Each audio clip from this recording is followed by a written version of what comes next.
तो पिछले वीडियो में हमने देखा था कैसे वन पीस का एक सबसे बड़ा आर्क खत्म हुआ। लास्ट वीडियो में हमने देखा कि कैसे एस को अकाइनो नाम के बंदे ने मार दिया था। उसके बाद हमने व्हाइट बियर्ड को देखा और उसकी वो एपिक लाइन को सुना था कि the One Piece is real. हमने ये भी देखा था कि कैसे जिम्बे लूफी को लेके वहाँ से जा रहा था और at the end with the help of law वो लोग वहाँ से निकल चुके हैं। हमने एंड में शांक्स को भी देखा था जो कि वहाँ पे इस वॉर को खत्म करने के लिए आया था। लिटरली उस बंदे ने आते ही उस वॉर को खत्म कर दिया था। और आज इस वीडियो में हम लोग बहुत कुछ देखने वाले हैं, लेकिन सबसे इम्पोर्टेंट हम इस वीडियो में देखने वाले हैं लूफी का पास्ट और उसके वो दो भाई, एक तो अपना एस है और एक दूसरा भाई। उन तीनों की कहानी भी देखने वाले हैं और बहुत सारे कैरेक्टर्स जिनके बारे में हमने सिर्फ सुना था जैसे दादान, साबो, इन दोनों को भी हम लोग देखने वाले हैं। लेकिन उससे पहले दोबारा इस वॉर पे आते हैं। हमने लास्ट वीडियो में देखा था कि कैसे शांक्स वहाँ पे आता है, फाइनली इस वॉर को खत्म कर देता है और इसी के साथ मरीन फोर्ड की ये क्रेजी सी लड़ाई खत्म हो जाती है। लेकिन इसके बाद क्या होता है, चलो इस वीडियो में देखते हैं। हम देखते हैं पूरी दुनिया को पता चल चुका है कि फाइनली मरीन फोर्ड की वो लड़ाई खत्म हो चुकी है और बहुत सारे लोग इस बात से खुश हैं कि नेवी फाइनली जीत गई और व्हाइट बियर्ड हार गया। वो लोग इस न्यूज को सुनने के बाद बहुत ज्यादा ही खुश थे। हम देखते हैं बहुत सारे पायरेट्स को जिनको राइट नाउ वर्स्ट जनरेशन का पार्ट मानते हैं। हम पहले देखते हैं ड्रेक को जिसको मरीन फोर्ड की लड़ाई के बारे में पता लगता है कि वो फाइनली अब खत्म हो चुकी है। और बाकी सारे वर्स्ट जनरेशन के मेंबर्स को देखते हैं और उनकी नजर में ब्लैक बियर्ड अब एक एनिमी की तरह आ चुका है जो कि बाद में उनके लिए बहुत बड़ी प्रॉब्लम बन सकता है। लेकिन फिर भी वो सारे लोग तैयार हैं उस बंदे से निपटने के लिए। उनकी नजर में लूफी भी एक बहुत बड़ी एनिमी की तरह आ चुका है। इवन ये बंदा जिसका नाम है आपू, ये बंदा सोच रहा था कि क्या लॉ लूफी को बचा पाएगा। और इसी के बाद जब सीन शिफ्ट होता है और हम देखते हैं बोनी को जिसकी नजर में ये सारी लड़ाई सिर्फ लूफी की वजह से हुआ था और उसके मन में था कि वो न्यू वर्ल्ड में जाए और आज नहीं तो कल वो लूफी से मिले और उसको हराए। हम देखते हैं कैप्टन हॉकिंस को जो कि वही अपनी मैजिक पावर से देख रहा था और वो इस चीज को देख के हैरान था कि वो कितनी बार भी इस चीज को चेक क्यों ना कर ले, लेकिन लूफी हर बार हर सिचुएशन से बच ही जाता है। लेकिन इसके बाद हम देखते हैं कैप्टन किड को जो कि इस चीज को देख के थोड़ा सा हैरान था और खुश भी था क्योंकि अब व्हाइट बियर्ड जैसे कि मर चुका है। तो न्यू वर्ल्ड में जिसे 4 एम्परर्स रूल करते हैं वहाँ पे एक बंदे की जगह खाली हो चुकी है और सिर्फ एक बंदे की जगह खाली नहीं हुई बल्कि पावर बैलेंस में भी चेंज आ चुका है। और खैर कैप्टन किड की नजर में भी एक न्यू एरा स्टार्ट हो चुका है। खैर अगर इन सब चीजों को साइड रखें तो North Blue, East Blue, West Blue, South Blue, यहाँ तक कि ग्रैंड लाइन के सभी आइलैंड्स पे इस बात का तहलका मचा हुआ है कि भाई व्हाइट बियर्ड मरते मरते ये चीज कह के गया था कि वन पीस असलियत में एग्जिस्ट करता है। तो फिर सारे पायरेट्स अपने जोश में हैं और उनको लग रहा है कि वही इंसान है जो कि वन पीस को ढूंढेंगे। और जहाँ सेंगोकू एस को इसलिए मारना चाहता था ताकि कम से कम पायरेट्स के अंदर थोड़ा सा खौफ बना रहे।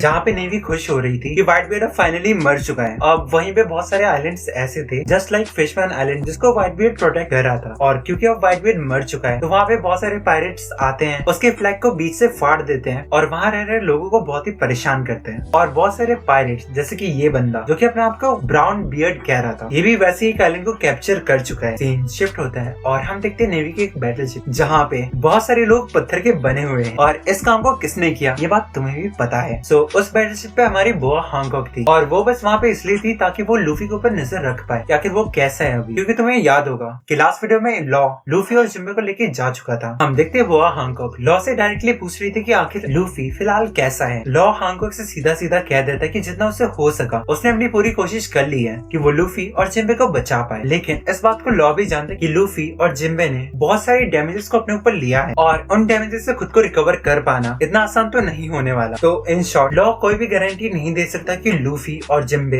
मेनली लूफी, जिंदा बच पाए। और लॉ की इस बात को इवा चान भी एक्सेप्ट करती है। हम देखते हैं उसी बैटलशिप के ऊपर अपनी इवा चान और सारे कामाबाका के बंदे थे। इवा चान इस बात को जानती है कि आखिर लूफी इस हालत में क्यों है। इम्पल डाउन में जब लूफी इवा चान के पास आया था तब वो जिस हालत में था इवा चान ने उसे कैसे ठीक किया और लूफी ने कितने सारे एनर्जी हार्मोन्स को लिया है अपने अंदर, ये बात इवा चान अच्छे से जानती है। और फिलहाल उन सभी एनर्जी हार्मोन्स का साइड इफेक्ट अब लूफी के ऊपर दिख रहा है। लेकिन एक बात है, लूफी ने इतना सब सिर्फ इसलिए किया था ताकि वो अपने भाई एस को बचा पाए। लेकिन इतना सब करने के बाद भी जब एस लूफी की आंखों के सामने मरा था तब लूफी उस चीज को सहन नहीं पाया। तब उस चीज से लूफी पूरा टूट चुका था और वही वो पॉइंट था जब उसका माइंड और उसकी बॉडी उसका साथ छोड़ चुकी थी। हम देखते कामाबाका के बहुत सारे बंदे लूफी के लिए प्रे कर रहे थे और हम देखते बोआ हांगकॉक को जो कि बस इतना सोच रही थी कि काश काश वो लूफी की जगह ले पाती। बंदी बहुत प्यार करती है उससे। फिर हम देखते हैं ईवा चान को, जो कि लॉ से पूछती क्या कि तू कौन है, क्या तू लूफी का दोस्त है? और इस चीज पे लॉ साफ मना कर देता है। लॉ के पास एक रीजन है लूफी को बचाने का, लेकिन क्योंकि ईवा चान उस रीजन को जानने पे इंटरेस्टेड नहीं थी, तो फिर हमें भी इसके बारे में कुछ पता नहीं चलता। खैर हम देखते हैं जिम्बे को, जो कि अपने होश में आ चुका है और कम से कम इतना रिकवर हो चुका है कि वो अपने पैरों पे खड़ा हो पाए। लेकिन अगर वही बात करें हम लोग लूफी की, वो अभी भी बहुत ही बुरी हालत में है। खैर इस सिचुएशन में हम देखते हैं बोआ हांग को एक प्लान के साथ सामने आती है। उसे इतना पता है कि अगर नेवी को पता चल गया कि लूफी अभी भी जिंदा है, तो फिर वो किसी न किसी को वहाँ पे भेजेंगे लूफी को मारने के लिए। और इसी चीज से बचने के लिए हांग को लूफी को और बाकी सबको अपने साथ फीमेल आइलैंड पे लेके जाने वाली है, ताकि कम से कम वो काफी टाइम लूफी को एक जगह दे पाए जहाँ पे वो अपने आप को रिकवर कर सकता है। और इसी के बाद सीन शिफ्ट होता है और हम देखते हैं सेंगोकू को। उसके सामने एक ऑफिसर आता है और उसे इम्पल डाउन के बारे में थोड़ा सा रिपोर्ट देता है कि वहाँ पे मैगलिन बहुत ही बुरी तरीके से हारा हुआ मिला था और फिलहाल तो उसे डॉक्टर लोग ठीक कर रहे हैं, लेकिन जिस हिसाब का वो बंदा है, अगर वो थोड़ा सा भी हिल पाता तो फिर वो खुद की जान ले चुका होता। सेंगोकू कहते कि ऐसा कुछ भी ना होने दे। वो ऑफिसर और भी कुछ बातें बताता है। इम्पल डाउन का लेवल 6 बहुत ही अजीब सी हालत में है। हमें वो सीन दिखाया जाता है जब ब्लैक बियर्ड वहाँ पे गया था। उस बंदे ने लेवल 6 के सारे प्रिजनर से साफ साफ कह दिया था कि जाओ लड़ो और एक दूसरे को मारो, और तुम में से जो भी बंदा जिंदा रहा उसको मैं अपने साथ शामिल कर लूंगा, जिससे कि वो कम से कम इस जेल से बाहर निकल पाएंगे। तो हाँ, लेवल 6 में बहुत सारे बंदों ने एक दूसरे की जान ले ली थी और जो भी बंदे एंड में बचे हुए थे उनमें से 4 बंदों को ब्लैक बियर्ड अपने साथ अपने क्रू में शामिल कर चुका था। सीन शिफ्ट होता है और हम देखते हैं मोरिया को, जो कि लिटरली बहुत ही बुरी हालत में था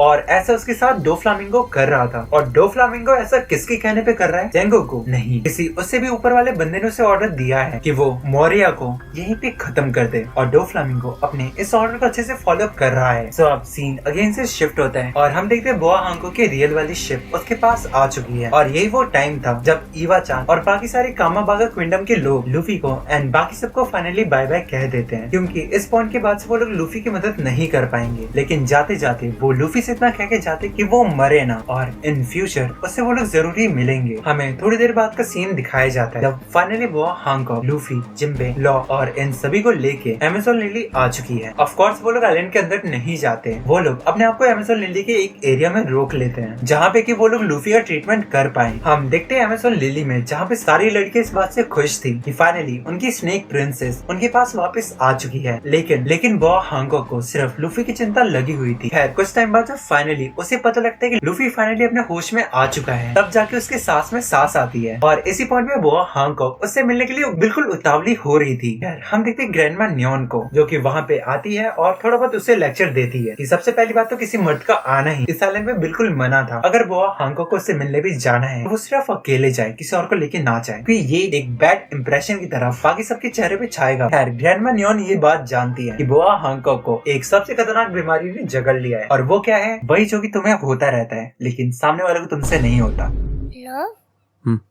आपने भी किया था? किया है और हमेशा करता रहूंगा।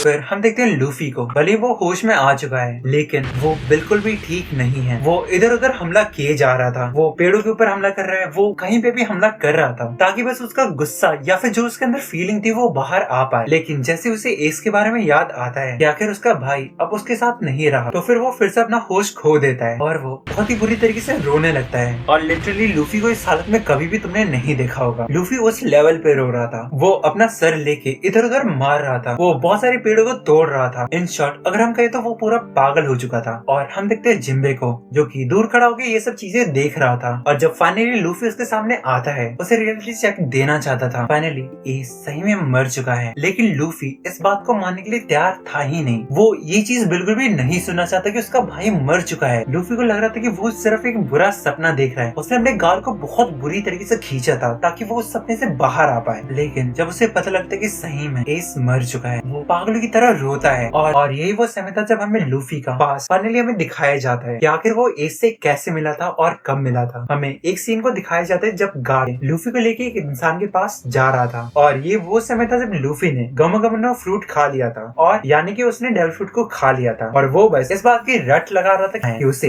एक पायरेट बनना है, लेकिन गार्प उसे एक नेवी का ऑफिसर बनाना चाहता है। और ये सारा सीन जो हम लोग देख रहे हैं ये सब आज से 10 साल पुराना है। हम देखते हैं फाइनली गार्प लूफी को लेके एक इंसान के पास छोड़ जाता है और यही अपनी दादा आज के बाद लूफी का ध्यान यही रखने वाली है। वो पहले तो गार्प को देख के बोलती है, आ गया हमारे पास इस पहले से ही है, अब किसे लेके आ गया? तो गार्प उससे बस इतना कहते हैं, कोई प्रॉब्लम है क्या? उसे हंसते हंसते याद दिलाता है कि आखिर दादान की कितनी सारी गलतियों को वो नजरअंदाज किए हुए हैं। अगर उसे लूफी को नहीं पालना तो अच्छी बात है, वो एक जेल के अंदर जाके रह सकती है। सिंपली उसे वो ब्लैकमेल कर रहा था। खैर दादान को इस बारे में अच्छे से पता है कि वो गार्प से पंगे नहीं ले सकते या फिर उससे पंगे लेना उसके लिए एक प्रॉब्लम बन सकती है, लेकिन वो ऑलरेडी किसी से परेशान हो चुकी है और वो है अपना प्यारा एस। और ये वो टाइम था जब हम देखते एस को जो कि लूफी के ऊपर थूकता है और लूफी ऐसे चेक करके बोलता है, किसने किया बे? और ये वो टाइम था जब हम देखते हैं लिटिल एस को के हाथ में एक डंडा पड़ा हुआ है। इस समय पे लूफी एस से 3 साल छोटा है। तो आप समझो कि आखिर यहाँ पे सीन चल क्या रहा है और आखिर ये दादान है कौन? तो पहाड़ों के ऊपर बहुत सारे लुटेरे होते हैं और हाँ, अपनी दादान वैसी ही लड़की है और उसके साथ इतने सारे लोग काम करते हैं। वो सभी इसी कैटेगरी के बंदे हैं जिन्हें हम लोग माउंटेन बैंडिट्स भी कहते हैं। लूफी तो साफ साफ कह देता है कि उसे लुटेरे लोग पसंद नहीं है। तो फिर दादान, अगर तुझे हमसे प्रॉब्लम है तो तू यहाँ से जा सकती, किसी ने भी तुझे नहीं रोका, तू जा सकते यहाँ से। लूफी बेचारा वहाँ पे भूखा पड़ा हुआ था जहाँ पे एस और बाकी सब इतना सब खा रहे थे, लेकिन बेचारे लूफी को बस इतना सा कुछ खाने मिला था और शायद वो सिर्फ चावल था। और यहाँ पे दादान उसे साफ साफ कह देती है कि वो लोग उसे सिर्फ 1 कटोरी चावल और 1 गिलास पानी देने का वादा कर सकते हैं, इसके अलावा हर चीज उसे खुद से कमानी पड़ेगी या फिर खुद से लाना पड़ेगा। और ये चीज सुनकर लूफी कहता है ओके।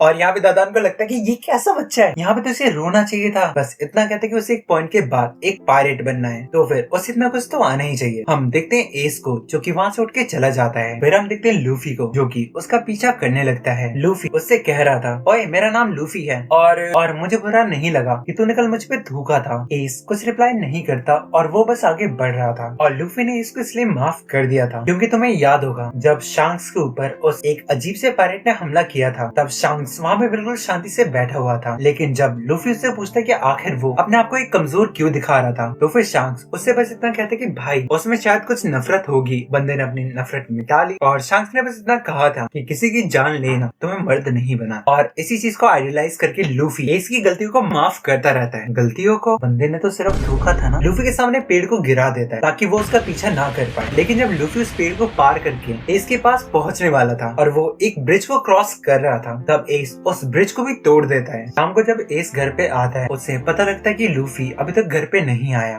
यानी कि अभी भी वो बंदा वहीं पे गिरा हुआ है। और दादान या फिर किसी को भी फर्क नहीं पड़ता कि लूफी आया है या नहीं। उन्हें तो बस इतना है कि लूफी अगर मर गया तो वो मर गया। उन्हें बस गार्प से इतना बोलना कि वो बस एक एक्सीडेंट था और ये बस उसकी गलती थी। खैर ऐसा सिचुएशन नहीं आता और हम देखते हैं रात के टाइम पे लूफी फाइनली अपने घर पे आ जाता है। फिर अगले दिन फिर से जब एस बाहर जा रहा था तब लूफी फिर से उसका पीछा करना स्टार्ट कर देता है और लूफी को पीछे आता हुआ देख के एस और भी तेजी से भागने लगता है और ऐसा हर दिन चलता है। पहले दिन तो एस ने उसे सिर्फ ब्रिज से गिरा दिया था, लेकिन डे 8 पे वो बंदा लूफी को क्रोकोडाइल के पास छोड़ जाता है। फिर डे 9 को एक सांप के पास। फिर ऐसे ही 1 महीना बीतता है, 2 महीने बीतते हैं और ये चीज कम नहीं होता। वो एस लूफी के ऊपर दया नहीं दिखा रहा था, वो बस लूफी से अपना पीछा छुड़ाना चाहता था। खैर फाइनली एक ऐसा दिन आता है जब लूफी एस का पीछा करते करते एक अजीब से जंकयार्ड में पहुंच जाता है और जब वो वहाँ पे बहुत सारे क्रिमिनल्स ऑलरेडी रहते हैं और वो लोग लूफी को पकड़ के उसके पास जो कुछ भी कीमती सामान होता वो उसे लेने वाले थे। खैर दूसरी तरफ हम देखते हैं एस को जो कि अपना कोई काम निपटा के बंदे से मिलने जाता है। वो उस बंदे को आवाज लगाता है, उस बंदे का नाम है साबो। फाइनली हम देखते हैं साबो को और फिलहाल ये 10 साल का बच्चा है। एस और साबो दोनों ही जगह जगह से पैसे कलेक्ट करते हैं और वो लोग इस चीज को एक पेड़ के पास छिपा रहे हैं और वो लोग ऐसा इसलिए कर रहे हैं ताकि वो लोग एक समय पे जाके अपनी पायरेट जर्नी को स्टार्ट कर पाए। खैर आज हम देखते हैं लूफी को जो कि फाइनली एस और साबो के पास आ चुका है, लेकिन एस और साबो उसे देख के खुश नहीं होते, उल्टा उसको पेड़ से बांध देते हैं। उन्हें लग रहा है कि लूफी ने उनके सारे पैसों को देख लिया है कि आखिर वो सारे पैसों को वो लोग छिपाते कहाँ पे हैं और इसका सिंपल सा मतलब है कि उन्हें अब लूफी को जान से मारना पड़ेगा। और ये साले 10 साल के बच्चे हैं। बचाओ बचाओ चिल्लाने लगता है और इसी पॉइंट पे साबो और एस को जंगल से एक आवाज आने लगती है और जब उन्हें लगता है कि कोई इंसान उनकी तरफ आ रहा है वो लोग वहाँ से छिप जाते हैं। तो ये ये वही लोग हैं जिनसे एस ने बहुत सारे पैसे चुराए थे। उसके साथ एक बंदा था जो कि उसे बता रहा था कि वो एस ही था जिसने उसके पैसे को चुराया था। खैर हम देखते हैं एस और साबो को। उन्हें बहुत ही लेट रियलाइज होता है कि उन्होंने लूफी को उसी जगह पे छोड़ दिया है जहाँ पे वो पायरेट्स हैं। और जब वो पायरेट लूफी को पकड़ रहे थे तब लूफी बस चिल्ला रहा था कि मुझे बचाओ एस। वो एस का नाम लेके उससे मदद मांग रहा था। लेकिन जब उस पायरेट को पता लगता है कि लूफी एस को जानता है, वो सिंपली लूफी से पूछता है कि क्या वो एस को जानता है। लूफी उससे कहता है कि हाँ, वो मेरा दोस्त है और उसने कई बार मुझे जान से मारने की कोशिश की है। फिर वो पायरेट उससे पूछता है, इसका नाम है पोर्चेमी। पोर्चेमी उससे पूछ रहा था तो फिर तुझे पता होगा कि आखिर वो लोग पैसों को कहाँ पे रखते हैं। लूफी ने ये चीज देख रखा था कि एस और साबो उस पैसे को रखते कहाँ पे, लेकिन वो पोर्चेमी के सामने अपना मुंह नहीं खोलता और वो कहता है कि उसे कुछ भी नहीं पता। जहाँ एस और साबो को लग रहा था कि लूफी अपना मुंह खोल देगा अपने आप को बचाने के लिए, वहीं लूफी उल्टा करता है। वो साबो और एस को बचाने के लिए कुछ भी नहीं बोलता है। पोर्चेमी तो पायरेट है, वो इंसान की खाल उधेड़ना जानता है। वो लूफी को उठा के चला जाता है। हमें थोड़ी देर बाद का सीन दिखाया जाता है जहाँ पे पोर्चेमी सामने एक बहुत बड़ा हथौड़ा लेके खड़ा था और वो लूफी को उससे मार रहा था। लेकिन ये अच्छी बात है कि लूफी ने इस पॉइंट पे वो गम गम फ्रूट खा रखा था तो फिर उसे उस चीज का असर नहीं होता। पोर्चेमी फिर अपने बंधु से कहते कि वो उसके लिए वो ग्लव्स लेके आ जाए और हम देखते पोर्चेमी जो ग्लव्स पहन रहा था उस पे बहुत सारे स्पाइक्स बने हुए थे। और फिर इस पॉइंट के बाद पोर्चेमी लूफी को एक रस्सी से बांधता है, उसे ऐसा पंचिंग बैग व्हाइट ग्लव्स पहन के उसे मार रहा था और ये चीज लूफी के ऊपर काम कर रही थी। वो वहाँ पे रो रहा था और यहाँ तक कि उसके बॉडी से भी खून निकल रहा था, लेकिन फिर भी वो अपना मुंह नहीं खोलता कि लूफी बहुत ही डरा हुआ था। लेकिन फिर भी वो बंदा अपना मुंह नहीं खोलता। दूसरी तरफ हम देखते हैं एस और साबो को जो कि उस जगह से अपने सारे खजाने को निकाल रहे क्योंकि उन्हें इतना समझ आ चुका था कि बात सही वो सारे लोग यहाँ पे जरूर आएंगे और उस खजाने को जरूर ढूंढेंगे। उस खजाने को सेव करने के लिए उसे कहीं और लेके जाने वाले जब शाम का समय होता है हमें दिखाया जाता है कि एस और साबो ने कम्प्लीटली उस खजाने को ट्रांसफर कर लिया है। पॉइंट पे उनके दिमाग में एक चीज क्लिक करती है कि अभी तक पोर्चेमी का एक भी बंदा यहाँ पे नहीं आया और इसका साफ साफ मतलब है कि इतना सब कुछ सहने के बाद भी लूफी ने अभी तक अपना मुंह नहीं खोला। और जब ये बात एस को रियलाइज होती है बंदा लिटरली शॉक्ड था कि आखिर लूफी इतना कुछ क्यों सह रहा है। वो चाहता तो एक बार बस बोल के अपने सारे सफरिंग को खत्म कर सके। एस और साबो को जो कि उसे मारने वाले थे उसको फंसा सकता था, लेकिन फिर भी लूफी ने अभी तक ऐसा कुछ भी नहीं करा। दूसरी तरफ हम देखते हैं लूफी को जो कि बहुत ही बुरी हालत में है, यहाँ तक कि उसके पास इतनी भी जान नहीं बची कि वो कुछ मुंह से बोल पाए या फिर वो किसी से मदद मांग पाए। यहाँ तक कि पोर्चेमी के एक बंदे तक को लूफी को इस हालत में देख के दया आ रहा था। पोर्चेमी उस बंदे को मार देता है और उसे इतना समझ आ चुका है कि ये बच्चा शायद अपना मुंह नहीं खोलने वाला, तो वो फाइनली अपनी तलवार को बाहर निकालता है और वो लूफी को जान से मारने वाला था। खैर समय रहते हम देखते हैं एस और साबो अपनी उस स्टिक के साथ वहाँ पे आ जाते हैं। पोर्चेमी जब एस को देखता है तो वो उसे दबोच लेता है, लेकिन इससे पहले कि वो उसे मार पाए उस स्टिक से पोर्चेमी को मार के साइड कर देता है। और इस पॉइंट के बाद साबो कितने आराम से लूफी को वहाँ से बचा लेता है। साबो इससे कह रहा था कि उनका काम हो गया, उन्होंने लूफी को बचा लिया, अब उन्हें वहाँ से निकलना है। लेकिन एस वहाँ पे एक चीज कहता है कि जब भी वो किसी एनिमी के सामने खड़ा होता है तो वो कभी भी अपने कदम पीछे नहीं हटाता, यानी कि अगर उसे यहाँ से जाना है तो फिर वो पोर्चेमी को सबसे पहले खत्म करेगा। और इसी के साथ पोर्चेमी और एस के बीच की वो लड़ाई स्टार्ट होती है। यहाँ पे एस अपनी पूरी जान से उस स्टिक के साथ पोर्चेमी के ऊपर हमला कर रहा था, लेकिन पोर्चेमी के पास एक असली तलवार है और उसी तलवार से वो एस के सर पे एक हमला करता है। लेकिन हमें कुछ समय बाद का सीन दिखाया जाता है। पायरेट्स जब पोर्चेमी के अड्डे पे आते हैं वो देखते कि पोर्चेमी जमीन पे पड़ा हुआ था। इन शॉर्ट एस और साबो ने उसे मार के गिरा दिया था। पोर्चेमी उस बंदे से सॉरी कह रहा था कि वो उन बच्चों से अपने पैसे नहीं ले पाए पायरेट, लेकिन जो बंदा वहाँ पे आया था वो पोर्चेमी को वहीं पे मार देता है। हम देखते हैं लूफी जो कि लिटरली बच्चों की तरह रो रहा था क्योंकि उसे लग रहा था कि वो अब सही में मर जाएगा, ना ही एस ना ही साबो उसे बचाने नहीं आने वाले। लूफी बस वहाँ पे रोए जा रहा था। फिर एस उससे बस इतना कहता है कि उसे रोतुड़ू बच्चे नहीं पसंद, और बस इतना सुनने के बाद लूफी अपना मुंह बिल्कुल बंद कर देता है। खैर लूफी बहुत ही ज्यादा खुश था कि फाइनली एस एंड साबो ने उसे बचा लिया था। एस लूफी से बस एक सिंपल सा सवाल पूछता है कि इतना कुछ सहने के बाद भी उसने एस और साबो का नाम क्यों नहीं लिया। फिर लूफी बस सिंपल सा इतना कहता है कि अगर वो वहाँ पे अपना मुंह खोल देता तो फिर एस उसका कभी भी दोस्त नहीं बनता, और ये एक सिंगल रीजन था कि बंदे ने इतना कुछ सहने के बाद भी अपना मुंह नहीं खोला। खैर इसके बाद बस लूफी इतना कहता है कि अकेले रहना मौत से भी बदतर है, और ये बात एस को थोड़ा सा हिट करता है। खैर एस उससे उसके फैमिली के बारे में पूछता है। लूफी को बस एक इंसान के बारे में पता है और वो है उसके ग्रैंडपा यानी कि गार। एस को वो सीन याद आता है जब उसे लोग कहते थे कि उसे इस दुनिया में पैदा नहीं होना चाहिए था। इस पॉइंट पे एस लूफी से बस एक सवाल पूछता है कि क्या उसे लगता है कि एस को जिंदा रहना चाहिए। और इस बात पे लूफी सिंपली कहता है ऑफ कोर्स एस, यानी कि अब साबो भी एस और लूफी की तरह दादान के पास में रहने वाला है। दादान पहले तो बहुत ही ज्यादा गुस्सा थी कि दादान इन तीनों को अपने जगह पे रहने का मौका दे देती है, बस एक शर्त कि वो लोग हर दिन कुछ ना कुछ कमा के यहाँ पे लेके आएंगे, ऑफ कोर्स खाने पीने का सामान। और इसके बाद हम लोग देखते हैं एस, साबो और लूफी को, जो कि अब तीनों साथ साथ अपना काम करने वाले हैं। सीन शिफ्ट होता है और हम देखते हैं दादान के हाथ में एक न्यूज़पेपर था और उसी न्यूज़पेपर में लिखा हुआ था कि एक सेलेस्टियल ड्रैगन यहाँ पे आने वाला है। दादान को सेलेस्टियल ड्रैगन के बारे में कुछ भी नहीं पता। खैर सीन शिफ्ट होता है और हम देखते हैं लूफी, एस और साबो को, और यहाँ पे एस और लूफी की आपस में फाइट चल रही थी। यहाँ पे लूफी गम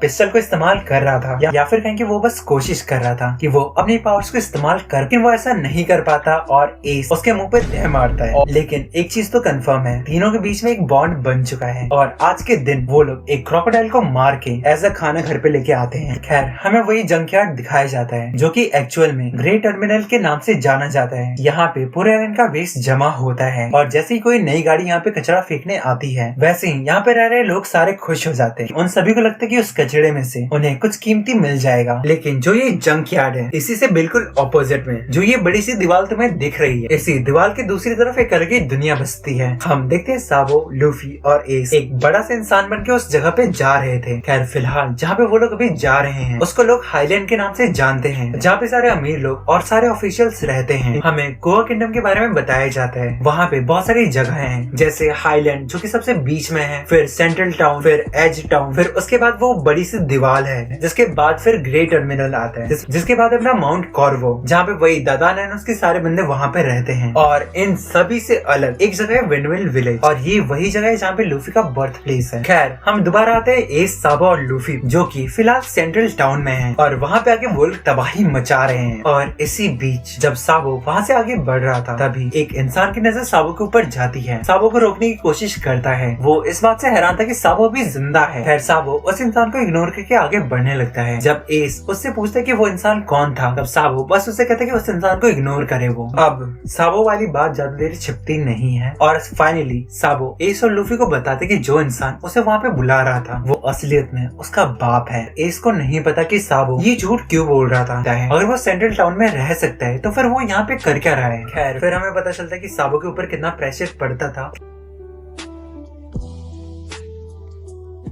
पता चलता कि साबो के मम्मी पापा को सिर्फ और सिर्फ वेल्थ और स्टेटस से ही मतलब था। उन्हें इस बात से फर्क नहीं पड़ता कि साबो चाहता क्या है। वो साबो के ऊपर थोड़ा बहुत ध्यान भी इसलिए दे रहे थे ताकि वो बड़ा होके एक रॉयल फैमिली में शादी कर सके। और साबो की लाइफ वहाँ पे इतनी ज्यादा मुश्किल हो चुकी थी कि वो खुद से अपने पसंद का कुछ भी नहीं कर पाता था और उसके मम्मी पापा ने उसे इतना फील करा दिया था कि अगर वो किसी रॉयल फैमिली के अंदर शादी नहीं कर सकता तो फिर वो किसी काम का नहीं है। खैर जब साबो ये सारी बातें एस और लूफी को बता रहा था, इसी पॉइंट में हमें पता चलता है कि जो रॉयल फैमिलीज हैं जो कि हाईलैंड में रहते और उस वॉल के अंदर रहते हैं, नॉर्मली वो लोग उस वॉल के बाहर वाली दुनिया को एक नीची नजर से देखते हैं। खैर इसके बाद हम देखते हैं साबो को जो कि अपनी जगह से खड़ा होता है। लूफी और एस से कहता है कि उन्हें एक समय के बाद इस आइलैंड को छोड़ के चले जाना चाहिए ताकि कम से कम वो लोग एक फ्रीडम के साथ जी पाए। साबो का सपना है कि वो बड़े होके पूरी दुनिया को देखे और उसके बारे में एक बुक में लिखे वो, और इस चीज को करने के लिए उसके दिमाग में एक ही चीज आती है और वो है कि बड़े होके पायरेट बनना, ताकि वो अपना सफर भी कर पाए और जो वो चाहता है वो भी कर पाए। एस चीज सुन के थोड़ा सा हंसता है क्योंकि उसे भी बड़े होके यही बनना था। और लूफी तो साफ साफ कह देता है कि साबो को तो ये कहने की जरूरत भी नहीं थी। एस यहाँ पे एक सिंपल सी लाइन कहता है कि उसे इस बात से फर्क नहीं पड़ता कितने लोग उससे कहते कि इस दुनिया में पैदा नहीं होना चाहिए था, लेकिन इन सब के बाद भी वो एक शानदार सा पायरेट बन के दिखाएगा उन सबको। वो ना ही किसी से भागेगा ना ही किसी से हारेगा। उसे फर्क नहीं पड़ता कि बाकी सारे लोग उसे विलेन भी क्यों ना कहें, लेकिन उसके काम ऐसे होंगे जिसकी वजह से पूरी दुनिया उसे जानेगी। और एस को देख के लूफी भी आगे आता है और हमेशा की तरह वो कहता है कि वो बड़े होके किंग ऑफ द पायरेट्स बनेगा। और जब ये बात साबो और एस सुनते हैं वो इस चीज का वेट नहीं कर पा रहे कि आखिर वो फ्यूचर में कब लूफी को वो बनते हुए देखेंगे। लेकिन यहाँ पे एक प्रॉब्लम है, ये तीनों चाहते कि एक पायरेट ग्रुप को स्टार्ट करें और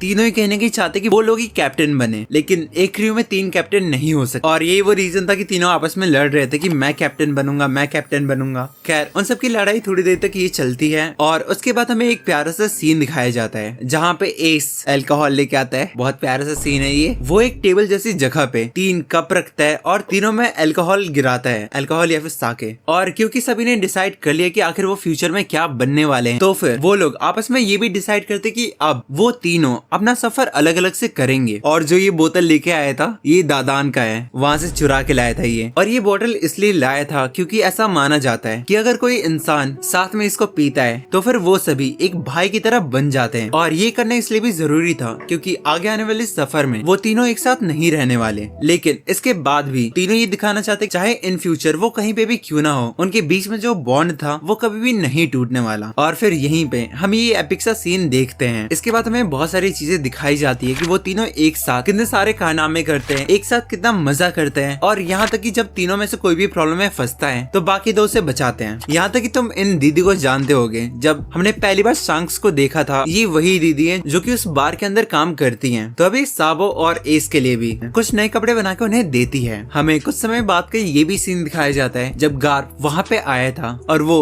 एस, साबो और लूफी तीनों को अकेले संभाल रहा था। खैर इतना सारा होलसम मोमेंट के बाद एक ऐसा सीन आता है जिसमें अपनी दादान बहुत ज्यादा टेंशन में आ जाती है। और ऐसा इसीलिए क्योंकि एक रात तीनों में से कोई भी घर पे नहीं आया था। घर के बाहर सिर्फ एक पर्ची रखी हुई थी जिसमेे साफ साफ लिखा हुआ था कि अब से हम लोग इंडिपेंडेंट बन चुके हैं और हम लोग यहाँ पे नहीं रहने वाले। लेकिन दादान को इतना पता था कि वो सारे एक बच्चे ही हैं और भले ही दादान कैसी भी हो, लेकिन उसे उन तीनों की चिंता हो रही थी। और इसी के साथ दादान कितने सारे लोगों को मिला के लूफी, साबो और एस को ढूंढने के काम पे लग जाती है। और ऐसे बहुत सारे दिन बीत जाते हैं लेकिन उन्हें उन तीनों के बारे में कुछ भी पता नहीं चल पा रहा था। और जब दादान की हिम्मत एकदम टूटने वाली थी तभी हम देखते हैं उसके एक बंदे को जो कि वहाँ पे आता है, उसे न्यूज देता है कि लूफी, साबो और एस उसे मिल चुके हैं। और बस इतना सुनने के बाद दादान है वहाँ पे जितनी जल्दी हो सके वहाँ पे जाती है और वो देखती है कि वो तीनों बच्चे वहाँ पे नॉर्मली सो रहे थे। खैर दादान उन्हें जगा के अपने पास लेके नहीं जाती कि उन्हें जो करना है वो अब कर सकते हैं। इसी के साथ लूफी, साबो और एस वो तीनों ही रोज की तरह अपने कामों पे लग जाते हैं, वही चोरी करना या फिर सोना या फिर आपस में लड़ना। एक ऐसा दिन आता है जब साबो के पापा उसी ट्री हाउस के पास आ जाते हैं और वो साबो को अपने साथ लेके जाना चाहते हैं। और जब एस और लूफी उसे बचाने की कोशिश कर रहे थे तो जो बंदे साबो के पापा के साथ वहाँ पे आए थे वो सभी उन दोनों को ठिकाने लगा देते। और यहाँ तक कि जब वो इंसान एस को मार रहा था और उसका जब खून साबो के पापा के ऊपर गिरता है तो उसे बस इस बात से प्रॉब्लम हो रही थी कि आखिर कैसे लोगों का खून उसके ऊपर आ गिरा। वो एस, लूफी उन सभी लोगों को बहुत ही तुच्छ मानता था जो कि उस हाईलैंड के बाहर रहते थे। खैर जाते जाते साबो के पापा अपने बंदों को एस और लूफी की सुपारी दे देते हैं कि वो लोग उसे मार के खत्म ही कर दे ताकि वो कभी साबो के पास दोबारा दिखे ही ना। लेकिन साबो यहाँ पे जानता था कि उसके पापा बहुत ही सीरियस हैं और वो इस लेवल पे हैं कि वो लूफी और एस को सच में मरवा सकते हैं। तो वहीं पे साबो एस और लूफी को बचाने के लिए अपने पापा के साथ नॉर्मली जाने के लिए तैयार हो जाता है और इसी के साथ साबो अपने पापा के साथ वहाँ से निकल जाता है। हम देखते हैं उस पायरेट को जिसको साबो के पापा ने सुपारी दी हुई थी और ये वही पायरेट है जिसके नीचे वो नमूना काम कर रहा था जो कि लूफी को मार रहा था। ब्लूचम उनसे साफ साफ कह देता है इसके बाद वो लोग साबो से कभी भी नहीं मिल पाएंगे और अगर सच में वो लोग साबो को अपना भाई मानते थे तो फिर उसका पीछा वो लोग ना करें। लूफी को इतना पता था कि साबो वहाँ पे जाने के बाद कभी भी खुश नहीं रहने वाला, लेकिन वो ब्लूजम कहता है बच्चे जब तू बड़ा होगा तो ये बात समझ जाएगा कि उसके लिए यही सबसे बढ़िया ऑप्शन है। ब्लूजम ऐसे इसलिए कह पा रहा था क्योंकि ऑफ कोर्स साबो के पापा बहुत ज्यादा अमीर हैं एंड उसकी लाइफ ऑफ कोर्स यहाँ से ज्यादा ही अच्छी होने वाली है। खैर अगर हम लोग इस चीज को साइड करें तो फिर फिलहाल एस और लूफी प्रॉब्लम में फंसे हुए हैं क्योंकि जो इंसान उनके सामने बैठा हुआ है इन दोनों ने उसके पैसे चुराए हैं और इसका हिसाब तो उन्हें करना पड़ेगा। खैर ब्लू जाम उनके ऊपर हमला नहीं करता, उसे उल्टा उसे वो लोग ज्यादा पसंद है जो कि ताकतवर होते हैं और इसी वजह से वो लूफी और एस को अपने क्रू में शामिल कर लेता है। ऑफ कोर्स ये बहुत ही टेम्परेरी टाइम के लिए होने वाला है, परमानेंट नहीं है ये। एंड और इसी के साथ एस और लूफी ब्लू जाम के लिए एक डिलीवरी का बंदा बन जाते हैं। वो लोग कैरेट्स को उठाते हैं और उसे इधर उधर पहुंचा के आते हैं। सीन शिफ्ट होता है और हम देखते हैं साबो के पापा साबो को फोर्स कर रहे थे कि वो लूफी और एस के खिलाफ अपनी गवाही पेश करें कि लूफी और एस ने उसे धमकाया था और इसी वजह से वो घर को छोड़ के भागा था। और वो ऐसे इसलिए कर रहे थे अगर रॉयल फैमिलीज को पता लगा कि साबो बाहर जाके बहुत सारे क्राइम्स को कर रहा था तो ऑफ कोर्स वो अपनी बेटी उसे नहीं देने वाले। निकाले और साबो का बाप ये बिल्कुल भी नहीं चाहता। वो साबो के कान के पास आके उसे धमकी दे रहा था कि अगर वो अपना स्टेटमेंट नहीं देता तो फिर वो लूफी और एस को टपका देगा। खैर साबो अपनी बात पे टिका हुआ था। वो वहाँ पे भी सिर्फ यही बोल रहा था कि हम तीनों ने ही क्राइम करा है, मतलब कुछ क्राइम किया है तो वो हम तीनों ने साथ में किया है। खैर साबो के पापा उसका सर पकड़ के जमीन पे मारते हैं और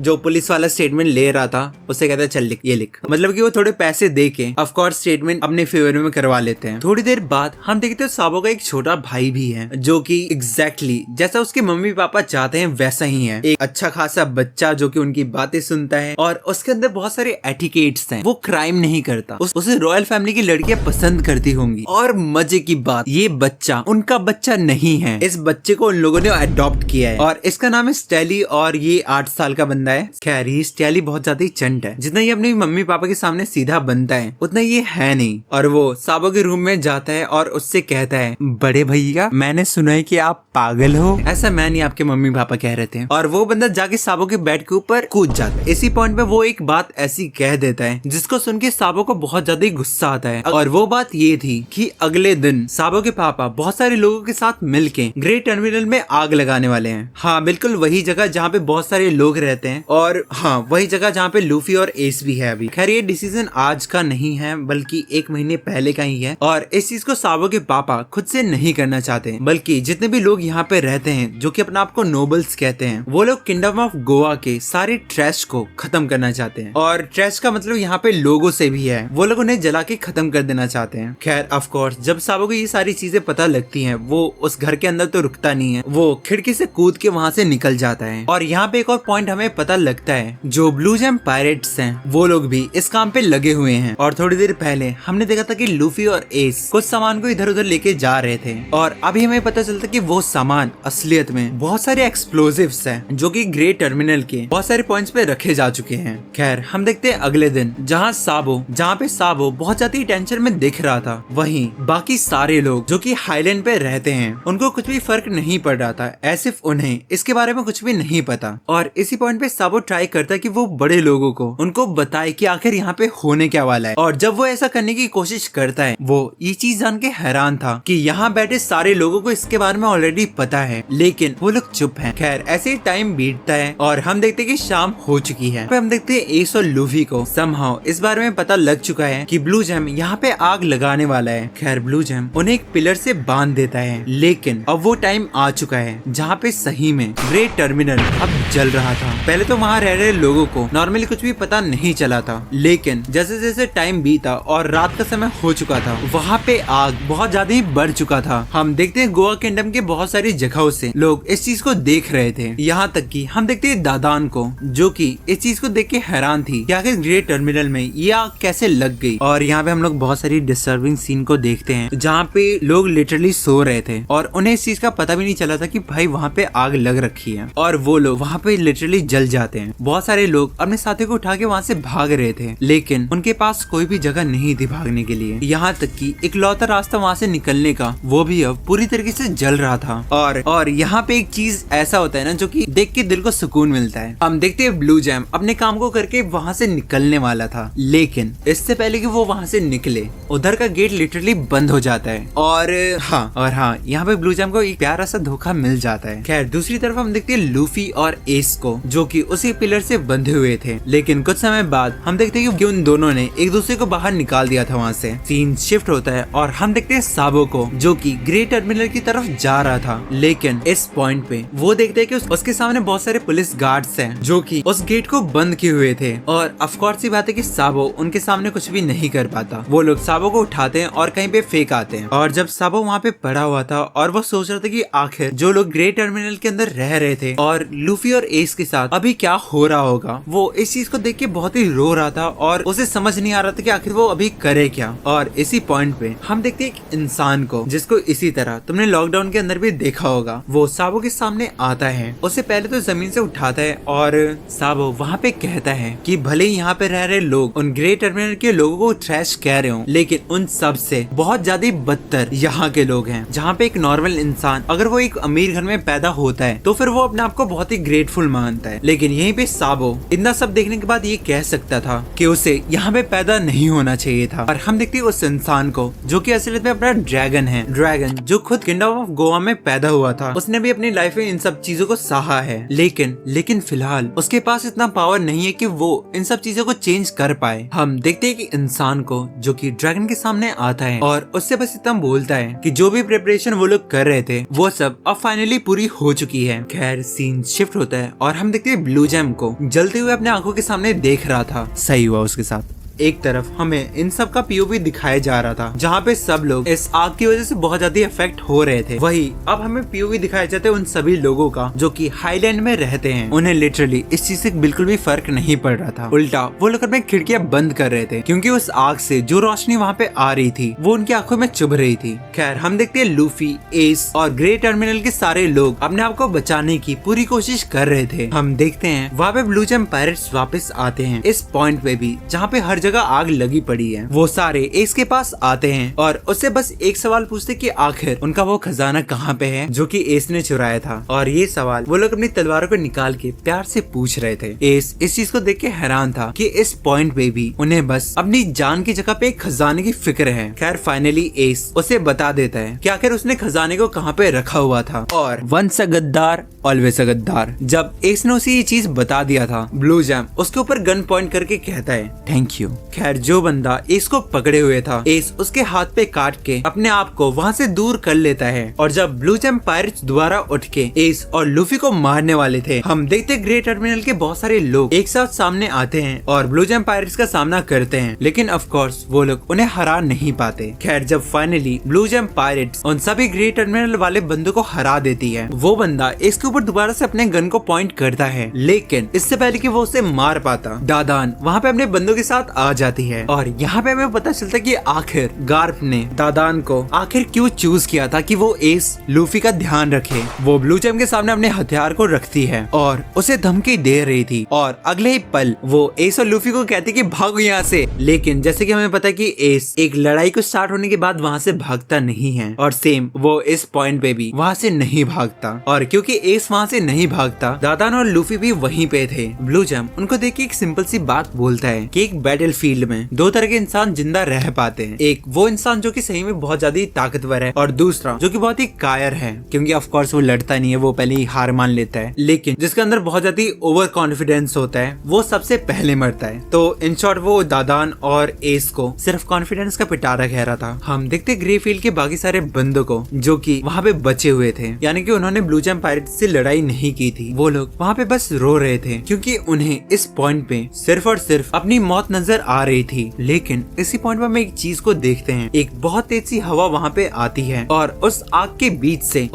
के बीच एक रास्ता बना देती है और इसी रास्ते के एंड में हम एक शिप को देखते हैं। वहाँ पे हम देखते हैं ईवा चान, ड्रैगन और साथ ही साथ रिवोल्यूशनरी आर्मी के बहुत सारे बंदे वहाँ पे मौजूद थे। तो अगेन हम कह सकते हैं रिवोल्यूशनरी आर्मी ने या फिर कहीं ड्रैगन ने इन सभी लोगों को बचा लिया। खैर इतना सब होने के बाद हम लोग एक सीन को देखते हैं। हम देखते हैं लूफी को जो कि वहाँ पे बहुत ही बुरी हालत में पड़ा हुआ था और साथ ही साथ वो बस इस पॉइंट पे एस को देखना चाहता है क्योंकि एस और दादान अभी भी वहाँ पे नहीं आए हैं। यहाँ पे ग्रे टर्मिनल वाला सीन खत्म होता है, वहाँ की आग खत्म होती है और इसके बाद हमें सीन दिखाया जाता है साबो का, जो कि अपने रूम में बैठा हुआ था और वो सिर्फ इस बात को सोच रहा था कि आखिर इस पॉइंट पे एस और बाकी सारे ग्रे टर्मिनल के लोग आखिर कैसे होंगे। खैर साबो इसी चीज को सोचते हुए बहुत सारे दिन बिता देता है और ऐसे ही वो एक दिन आता है जब एक celestial dragon kingdom of Goa पे आने वाला था और उसके स्वागत में हम देखते बहुत सारे लोगों को जो कि समुद्र के किनारे खड़े थे और सेलेस्टियल ड्रैगन का वेलकम करने के लिए। और जब सेलेस्टियल ड्रैगन की शिप वहाँ पे आ रही थी, वहीं पे हम देखते एक छोटी सी शिप को जिसके ऊपर अपना साबो था और फाइनली इसी के साथ साबो अपने पायरेट बनने का जर्नी स्टार्ट कर चुका है। साबो को जाता हुआ दादान का ये बंदा देख लेता है। खैर हम देखते हैं वहाँ पे जब बाकी सारे लोगों की नजर साबो के ऊपर जाती है, वो सभी लोग साबो को वहाँ से हटने के लिए बोल रहे थे क्योंकि फाइनली वो सेलेस्टियल ड्रैगन की शिप अब वहाँ पे आने वाली है। और सेम हम देखते हैं साबो की एक छोटी सी शिप के सामने एक बहुत बड़ी शिप किंगडम ऑफ गोवा की तरफ आ रही थी। साबो उस शिप को देख के हैरान था कि आखिर इतनी बड़ी भी शिप होती है। खैर उस सेलेस्टियल ड्रैगन को आते हुए देख के बाकी सारे लोग बहुत ही ज्यादा खुश थे, लेकिन हम उसी सेलेस्टियल ड्रैगन को देखते हैं जिसका नाम अभी तो हमें नहीं पता, लेकिन वो जो कोई भी था वो साबो की शिप को देख के बहुत ही डिसरिस्पेक्ट कंफर्टेबल फील कर रहा था कि उसके शिप के सामने एक दूसरी शिप कैसे आ सकती है। और ऐसे ही वो एक राइफल को उठाता है और साबो की शिप के ऊपर हमला कर देता है। खैर इस एक हमले से साबो मरा तो नहीं था, वो अपने शिप के ऊपर लगी हुई आग को बुझाने की कोशिश कर रहा था, लेकिन इसी पॉइंट पे उसके ऊपर फिर से वो सेलेस्टियल ड्रैगन हमला कर देता है और इस बार शिप के साथ साथ साबो भी उस पानी के अंदर डूब जाता है। और ये सारी चीजें उस दादान के बंदे के सामने हुई थी। खैर सीन शिफ्ट होता है, हम देखते हैं एस दादान को उठा के माउंट कॉर्नवो की तरफ आ रहा था और फाइनली एस को यहाँ पे देख के लूफी बहुत ही ज्यादा खुश हो रहा था कि एस अभी भी जिंदा है, वो मरा नहीं। एस को देख के लूफी वहाँ पे रो रहा था। लूफी को अब तक लग रहा था कि एस अब तक मर चुका है। खैर एस उसे एक मुक्का मार के बताता कि वो अभी जिंदा है, लेकिन इन शॉर्ट अपना लूफी बहुत ही फिक्र कर रहा था एस की। खैर हमें बताया जाता है कि एस और दादान बहुत टाइम तक एक जगह पे छिपे हुए थे ताकि वो लोग जितना हो सके उस आग से बच पाए। भले ही वो अलग बात है कि दादान अभी बहुत ही बुरे हालत में है। खैर हमें थोड़ी देर बाद का सीन दिखाया जाता है जब दादान एस से एक क्वेश्चन पूछ रही थी कि आखिर अगर वो चाहता तो वहाँ से भाग सकता था, लेकिन वो भागा क्यों नहीं। एस बस इसका एक सिंपल सा जवाब देता है। उसे कभी कभी लगता है कि अगर वो अपनी लड़ाई को छोड़ के भागता है तो फिर वो जरूर ही कुछ ऐसा खो देगा जिसको कि वो कभी भी पा नहीं पाएगा, और इस बार वो इंसान लूफी था उसके लिए। खैर दादान को ये बात सुन के एक सीन याद आता है जब गार्प रॉजर के बारे में दादान को बता रहा था कि एस की तरह रॉजर भी अपनी लड़ाई को छोड़ के कभी भी नहीं भागता था।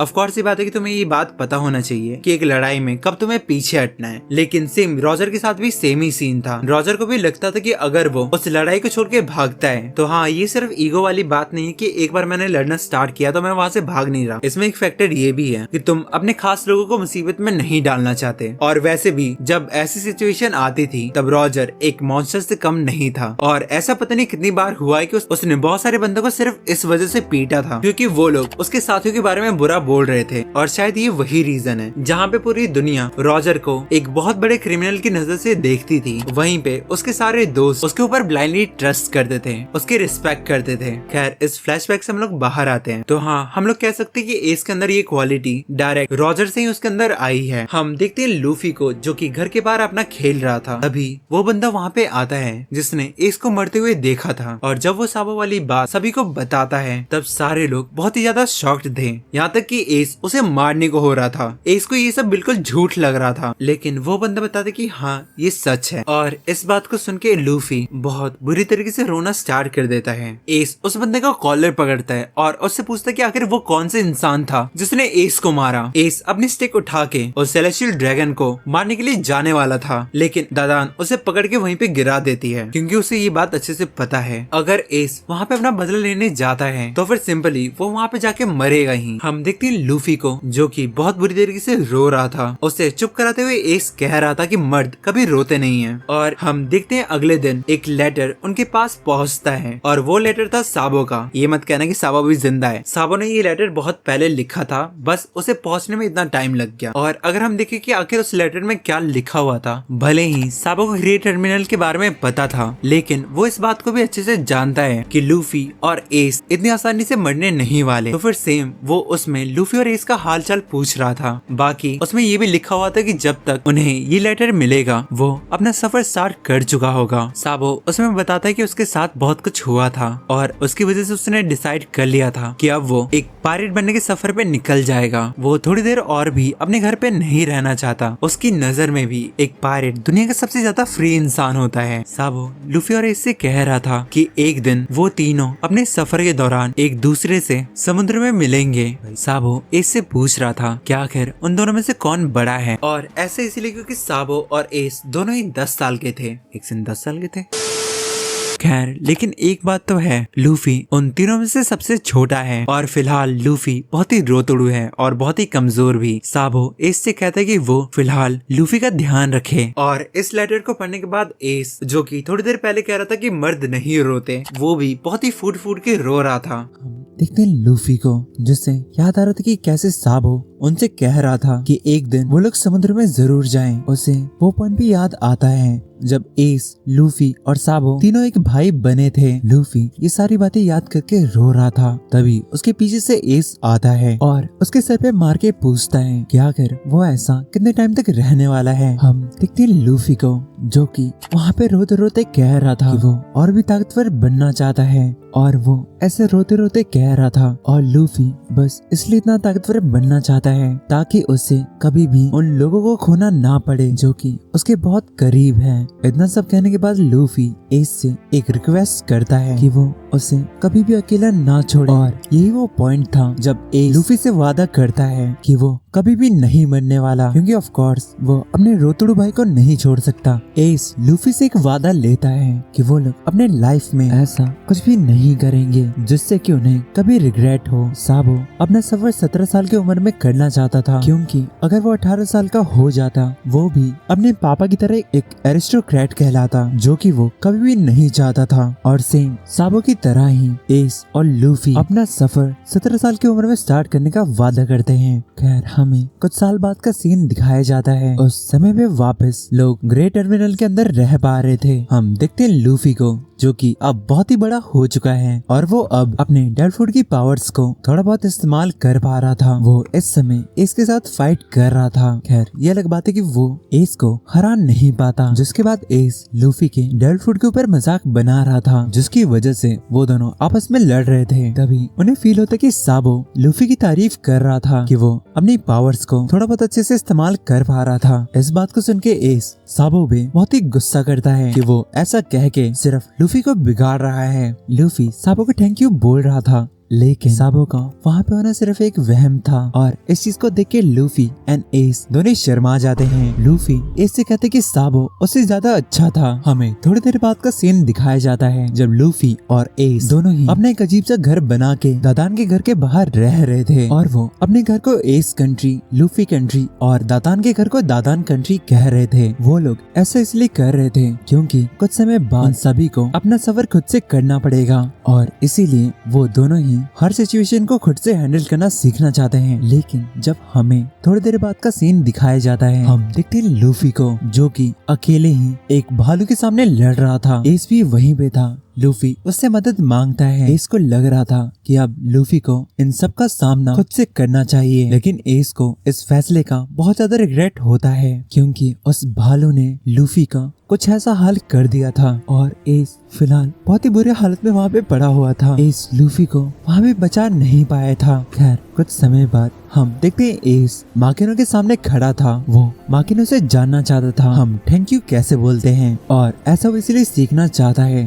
क्योंकि वो इन फ्यूचर जब भी शांक से मिलेगा वो उसे लूफी के लिए थैंक यू बोलना चाहता है क्योंकि ऑफ कोर्स एस अब लूफी का एक बड़ा भाई है। माकिनो कहती है अच्छा, जिसपे एस थोड़ा शर्मा जाता है। खैर हम देखते हैं लूफी को जो कि अब ठीक हो चुका है और जब उनका सामने उसी भालू से दोबारा होता है उसको ठिकाने लगा देते हैं। खैर ऐसे ही बहुत सारे साल बीत जाते हैं और अब फाइनली एस 17 साल का हो चुका है और इस समय पे लूफी अभी 14 साल का है। ये वही समय था जब एस फाइनली अपने पायरेट बनने का सफर स्टार्ट कर देता है। लूफी के साथ वहाँ पे दादान के सारे बंदे एस को बाय बाय कहने के लिए आए थे लेकिन दादान वहाँ पे नहीं थी और जब एस फाइनली अपना सफर स्टार्ट कर लेता है दादान अपने घर में बैठी हुई थी और जब उसका एक बंदा उसे बताता है कि एस उससे कुछ कहना चाहता है और वो ये कि थैंक यू फॉर एवरीथिंग और ये सुनने के बाद दादान वहाँ पे फूट फूट के रोती है। दादान के लिए ऑफ कोर्स एस, साबो और लूफी तीनों उसके बच्चों की तरह हैं। खैर हम देखते हैं लूफी को जो कि अब अपने ट्रेनिंग को और भी ज्यादा अच्छे से कर रहा था और ऐसे ही वो समय भी आ जाता है जब लूफी अपना सफर स्टार्ट करने वाला था। वो दादान के पास आता है। मुझे बैंडिट्स पसंद नहीं है, यानी कि वैसे ही लोग जो कि दादान की तरह हैं, लेकिन वो कहते कि दादान और उसके सारे बंदे लोग उसे बहुत ही ज्यादा पसंद है। वो दादान एंड सभी को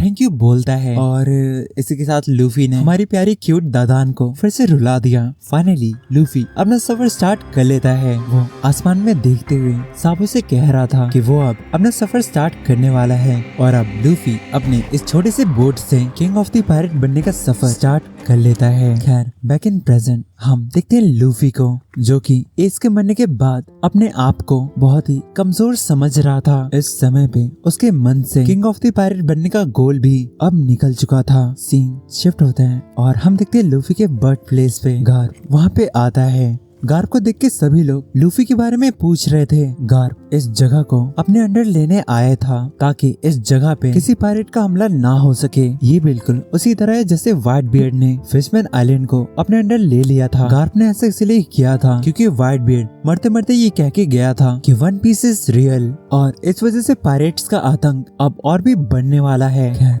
ये सब चल रहा था। हम देखते दादान को। जब उसे पता लगता है कि गार्प यहाँ पे आया है, वो गार्प के सामने आती है और उसे बहुत तेज से मारती है, क्योंकि आखिर इतना सब होने के बाद गार्प की इतनी हिम्मत कैसे हो गई कि वो यहाँ पे वापस आ जाए। गार्प के साथ बाकी सारे नेवी के ऑफिसर्स दादान के ऊपर हमला करने वाले थे, लेकिन गार्प उन्हें रोक देता है ये कह के कि वो दादान को जानता है। दादान गार्प के ऊपर बहुत ज्यादा गुस्सा थी। वो उसके ऊपर चढ़ के उससे बस एक सवाल पूछती है कि आखिर उसने एस को अपने आंखों के सामने मरने कैसे दिया। वो गार्प को बहुत ज्यादा उल्टा सीधा बोल रही थी और उसे यहाँ से जाने के लिए बोल देती है। हम देखते हैं माकिनो को, जो कि गार्प के सामने आके उसे बचाती है और वो गार्प का स्टैंड लेती है। वो ऐसा कहती कि गार्प वहीं पे खड़ा था और सबसे ज्यादा दुख जिसको हुआ है वो गार्प खुद ही है। दादान माकिनो से कहती है कि वो गलत है, जिसे एस के मरने के सबसे ज्यादा दुख है वो लूफी है, और माकिनो को भी ये पता है कि दादान बिल्कुल सही है। डैम, दादान को सिर्फ इस बात का दुख नहीं था कि एस जिसे उसने सालों से पाला था वो अब इस दुनिया में नहीं रहा, बल्कि उसे इस बात का सबसे ज्यादा दुख था कि फिलहाल लूफी किस हालत में होगा। दादान गार्प के मुंह पे बोलती है कि उसे फर्क नहीं पड़ता कि लूफी आखिर किस तरह का पायरेट बनेगा, वो हमेशा लूफी का साथ देगी। खैर सीन शिफ्ट होता है ग्रीनलैंड के एक ऐसे आइलैंड पे जो कि न्यू वर्ल्ड में बसा हुआ है। हम वहाँ पे मार्को और शांक्स को देखते हैं। मार्को शांक्स को थैंक यू बोलता है। व्हाइट बियर्ड और एस को एक फाइनल गुड बाय मिल सका। शांक्स यहाँ पे लूफी के बारे में सोच रहा था। लूफी, मुझे पता है तू अभी क्या फील कर रहा होगा। मुझे जब पता चला था कि एस ने आखिर तेरे लिए क्या किया था, ये बिल्कुल सेम था जैसे कैप्टन रॉजर अपना काम करते, लेकिन मैं सोचता हूँ कि काश कैप्टन रॉजर की खुद को रोने का समय दे पाते। लूफी, इस बात को याद रखना, एक इंसान को मर्द उसका एक्सपीरियंस बनाता है, लेकिन रोने में कुछ भी बुरा नहीं है, लेकिन तुझे खुद को इस दर्द से बाहर निकालना पड़ेगा। खैर हम देखते हैं लूफी को, जो कि अभी भी बहुत ही रो रहा था और वो अपने आप को बहुत ही कमजोर मान रहा था। यहाँ तक कि जब जिम्बे उसके पास आ रहा था तब लूफी उसे वहाँ से जाने के लिए बोल देता है। खैर जिम्बे उसे इस हालत में छोड़ के नहीं जाना चाहता। लूफी उससे कहता है कि ये शरीर उसका है और वो जो चाहे उसके साथ वो कर सकता है। तो फिर जिम्बे लूफी से कहते कि हाँ, एस ने भी ऐसा ही किया, उसे अपनी बॉडी प्यारी नहीं थी इसलिए वो मर गया। लूफी उसे चुप होने के लिए बोलता है और वो जिम्बे के ऊपर हमला कर देता है। भले ही जिम्बे अभी पूरी तरह से ठीक नहीं हुआ, लेकिन वो लूफी के इस वर्जन से कभी भी हारना नहीं चाहता। वो लूफी को पकड़ के उससे पूछता है कि आखिर उसके उस कॉन्फिडेंस का क्या हुआ जिसकी वजह से वो किसी भी चीज को ओवरकम कर सकता था। आखिर क्या वो उसके स्ट्रेंथ का जिसके ऊपर कभी भी उसने डाउट नहीं किया। अभी बस तेरे सामने एक बड़ी सी दीवार है और तुझे बस रिग्रेट, गिल्ट, ये सब तुझे बस अंदर से खाए जा रहा है। मुझे पता है लूफी, तेरे लिए इन सभी चीजों को संभालना बहुत ही मुश्किल है, लेकिन जो लोग जा चुके हैं उनका तो कुछ भी नहीं कर सकता। तू बस इस चीज को याद कर कि अभी तेरे पास कौन कौन बचा हुआ है। इस पॉइंट के बाद हम देखते हैं लूफी को, जो कि अपनी उंगलियों पे वो जोरो, सांजी, नामी, चॉपर, रॉबिन, फ्रैंकी, ब्रूक सबको गिन रहा था। और इस पॉइंट पे लूफी समझ जाता है कि उसके पास अभी भी कुछ लोग हैं जिन्हें कि वो वापस देखना चाहता है। तो हाँ, फाइनली लूफी थोड़ा बहुत मूव ऑन कर चुका है। हम एक फ्लैशबैक को देखते हैं जब एस जिम्बे से कह रहा था कि लूफी अब पहले से बहुत बदल चुका है। उसके पास एक उसका क्रू है जिसके ऊपर वो डिपेंडेंट रह सकता है। अराबास्ता आर्क में जब एस लूफी के सभी साथियों से मिला था कि लूफी अब कुछ भी हो उसे कोई भी परेशानी नहीं होने वाली। सो अभी मैं तुमसे एक बात कहना खो एंड sayonara।